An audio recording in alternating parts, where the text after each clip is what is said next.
Hi everyone, welcome to Hello Imposter. We are going to be talking about imposter syndrome today. So to get started, in case you don't know me, I'm Rachel Woody and I have 15 years in the archives, museums, and cultural heritage industry. I'm a business owner, author, speaker, educator, advocate, and consultant, and have been growing my practice now for more than 5 years, which is currently called Rachel Christine Consulting. Additionally, and as may be relevant to this particular topic, as well as many others that we talk about together, I'm currently serving on the ARCS Advocacy Committee, and I've served terms on SAA's Committee on Public Awareness, as well as the Ad Hoc Salary Group, and am the founder of the NWA Archivist in Residence Program. To get started, just a little bit of housekeeping. This session is pre-recorded so that I can deliver the maximum amount of information to you. And there will be availability in the chat box during the premiere to answer any of your questions. A link to this recording will be available if you're attending the premiere live. It'll be sent out the following day and will be posted to the Rachel Christine Consulting YouTube page. Also, please feel free, if you are joining us for the live premiere, to share your own experiences, resource links, what have you, in the chat box. We did have some issues with the chat box working for the last webinar. So if you are not able to see it or use it, try going over to the YouTube page where this video is also premiering. There will be a link in the email you received for both the YouTube page and the webinar room. So give that a try. And then just please remember and respect that this content is my intellectual property and is subject to copyright. Also, if you are watching this, whether you're in the webinar room or over on YouTube during the premiere or afterwards, it is a YouTube video, and so you get the typical YouTube bar at the bottom. If you hover over, you'll see options for making this webinar full screen if it isn't already on your particular device, as well as closed captioning. And then just my typical disclaimer, though tailored for this particular topic, I am not a psychologist, doctor, or any type of medical expert, but I do have my lived experience, and that's what I'll be sharing with you today, and your mileage may vary. So getting right into the content, the outline for us is to cover first, what is imposter syndrome? Why is imposter syndrome so prevalent in non-dominant cultural groups? How do institutional mechanisms present in everyday work life and perpetuate self-beliefs of not enoughness? How does this apply to libraries, archives, and museums, or you'll also hear me say LAMs? And then what strategies can we use to help short circuit some of the suffering involved when we do have imposter syndrome so that we can then focus on correcting the actual infrastructure issues as to why imposter syndrome exists in the first place? So getting into what is imposter syndrome, this syndrome was first identified in the 1970s by a study done by Dr. Pauline Rose Clance and Dr. Suzanne Imes. And imposter syndrome's increasingly gained societal awareness and has, even though it has yet to become part of the Diagnostic and Statistic Manual, so the DSM of mental disorders, currently 5th edition. However, it is very culturally popular right now, if popular is a correct term to use, perhaps in particular because of these last few years of quite a bit of increased suffering due to global events. Also, imposter syndrome is typically a pathology applied or found in people who are not of the dominant culture. And dominant culture, for us, if we're not part of that, that means we're a non-cis, white, and or wealthy male. And imposter syndrome is currently described in our society as a pathology that one suffers from. So you'll find me using quotes for a few of these, and that will become clearer as we work our way through this particular topic. And then finally, suffering in our cultural context insinuates that the deficiency is in the person who's experiencing imposter syndrome, rather than acknowledging the damage caused by their surrounding cultural constructs. So, getting into it, and this slide and the next slide is informed by Recovery Village, which does have some good resources. The exact cause or causes of imposter syndrome are currently unknown, or at least unofficially acknowledged by the medical community. There are comorbidities or co-diagnoses that have been observed in those who identify as having imposter syndrome, and those can be ADHD, anxiety, and depression as some of the most commonly found for those experiencing imposter syndrome.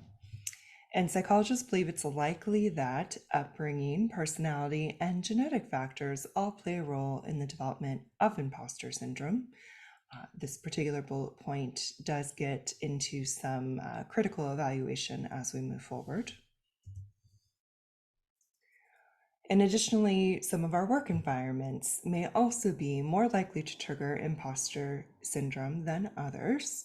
Societal pressures related to one's career or professional life, and high achieving fields or individuals in those particular fields can feel the pressure to perform and be on top of their game. So these are all bullet points from these two slides that have been identified in general by the medical community, but are no means authoritative or in some cases actually accurate to the entire picture.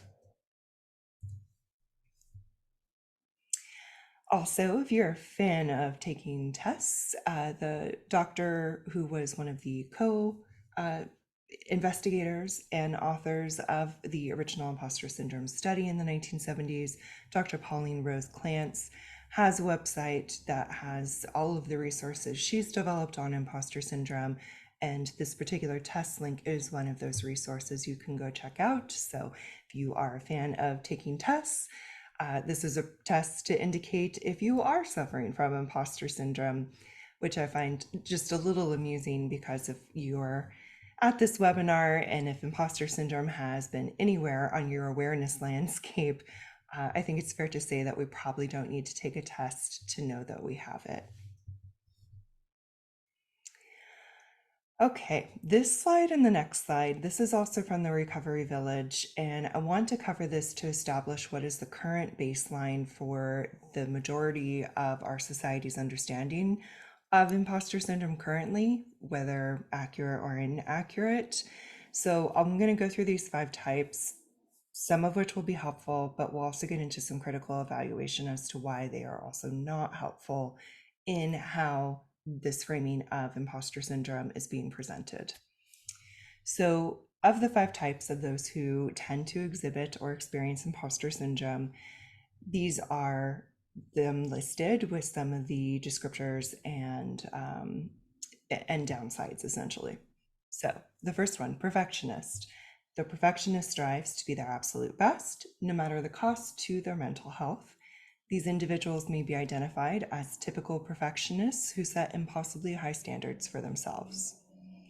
There's the superhero as the number 2.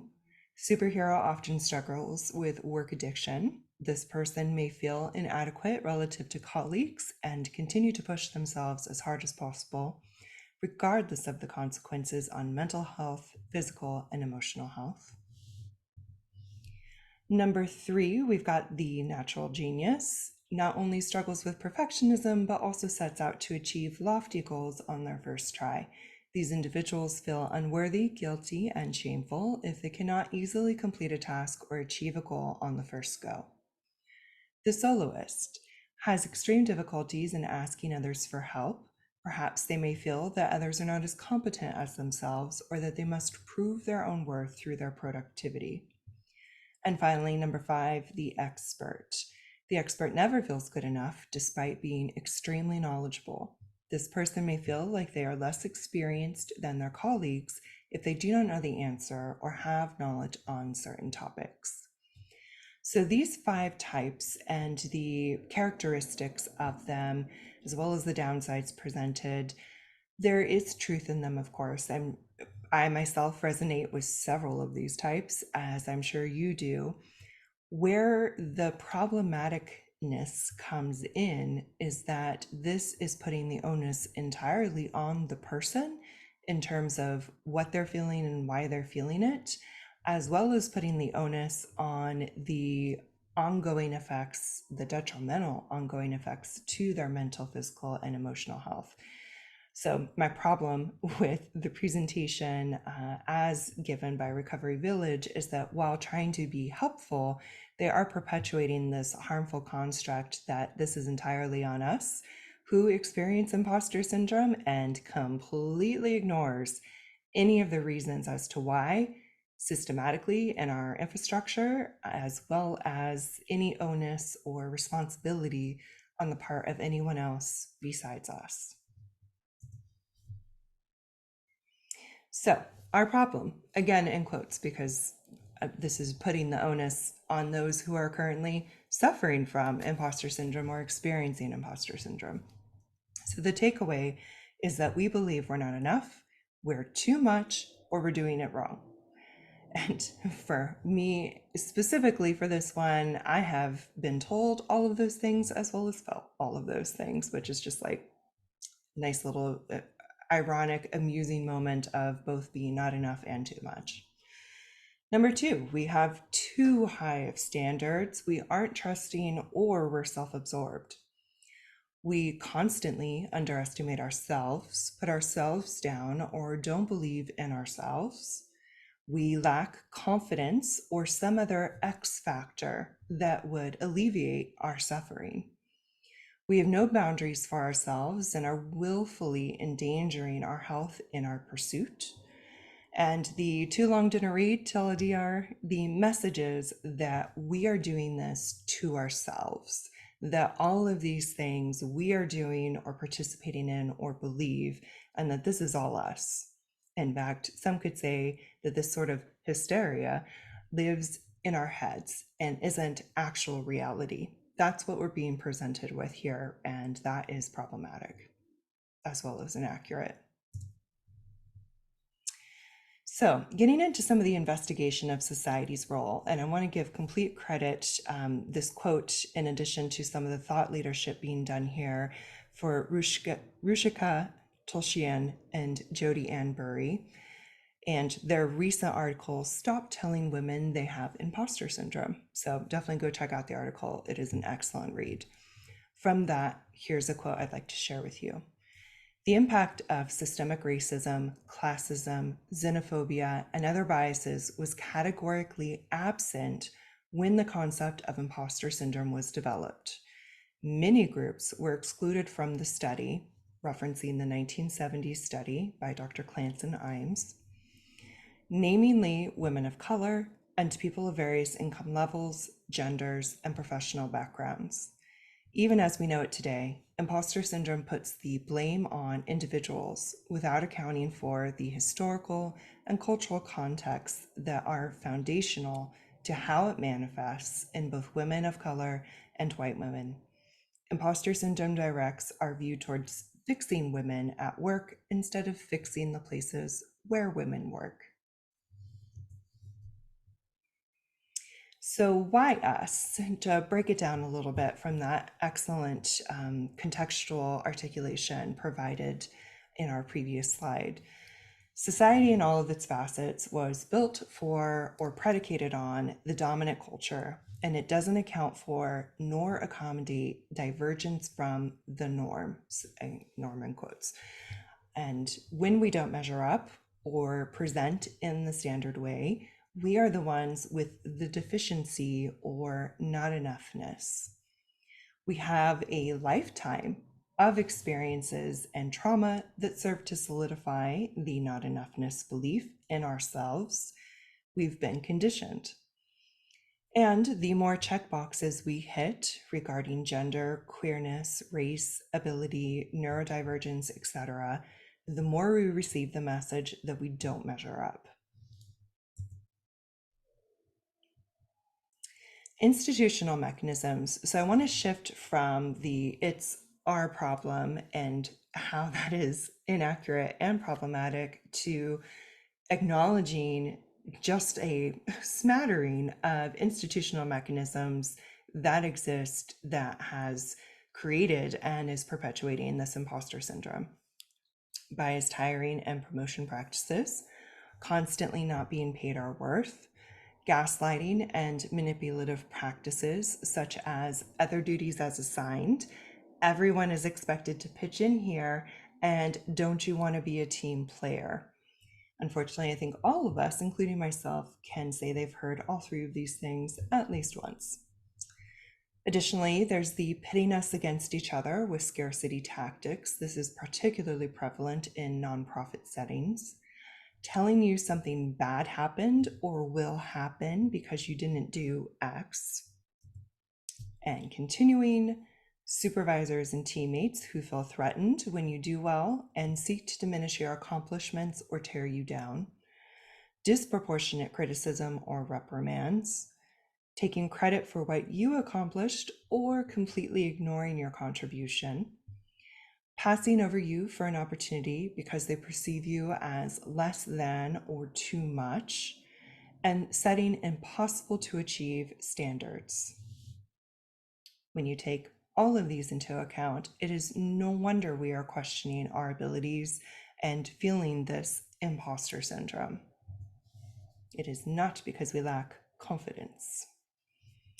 How this applies to libraries, archives, and museums, or LAMs. So getting a bit more specific here in the infrastructure that exists that is perpetuating this for us. LAMs and nonprofits in general can be particularly toxic as scarcity of resources intensifies bad behavior. LAMs and nonprofits in general tend to hire people into management positions that aren't qualified or experienced in people management. In fact, they tend to be subject matter experts who are failing up. There's not nearly the opportunity to be paid our worth, nor move up in our organizations. The manipulation to put our cause, collections, etc. first is more prevalent in LAMs than it is in corporate environment. At many of our institutions, we are siloed away from each other, and there's little to no support network available in situ. And the culture in LAMs is to always do more, pitch in, and otherwise give even more of yourself for free. It's a culture of perpetual sacrifice. So how to get out of it? Here are some strategies, and this isn't a self-care, self-love, just be more confident kind of bullshit strategies. This is like, how can we survive this? How can we get out of some of this in ways that we have power over? So first one, find a community where safety, respect, and a culture of building each other up is present. Calculate your worth, update your resume, and constantly remind yourself, your boss, and others of what an asset you are.